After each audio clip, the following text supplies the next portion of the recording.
ನಿರ್ದೋಷಾಂತಳಾಗಿದ್ದೇನೆ.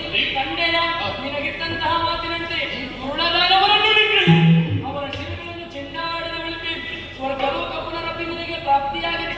ನಿಶ್ಚಿಂತೆಯಿಂದಲೇ ರಾಗವನ್ನಾನು ಮಗನೇ. ಈ ರೂಪದಿಂದ ನಾ ಕಾಣಸಿಗುವುದಿಲ್ಲ. ಮುಂದೊಂದು ದಿನ ದ್ವಾಪರಾಯುಗದಲ್ಲಿ ಶ್ರೀಹರಿಯ ಸಹಭಾಗಿಯಾಗಿ ಮಾಯೆ ಎನ್ನುವಂತಹ ಹೆಸರಿನಿಂದ ಅರೆಕ್ಷಣದಲ್ಲಿ ಕಾಣಿಸಿಕೊಳ್ಳುವುದಕ್ಕಿದ್ದೇನೆ. ರಣಕ್ಷೇತ್ರದಿಂದ ಓಡಿ ಹೋದಂತಹ ದಾನವ ಮುಂದೊಂದು ದಿನ ವರಬಲಾಂತನಾಗಿ ಬಂದ ಕಲಿಯುಗದ ಆದಿಭಾಗದಲ್ಲಿ ಲಿಂಗರೂಪಿ ಭ್ರಮರಾಂಬಿಕೆಯಾಗಿ ನಿಮಗೆಲ್ಲರಿಗೂ ಕಾಣುವುದು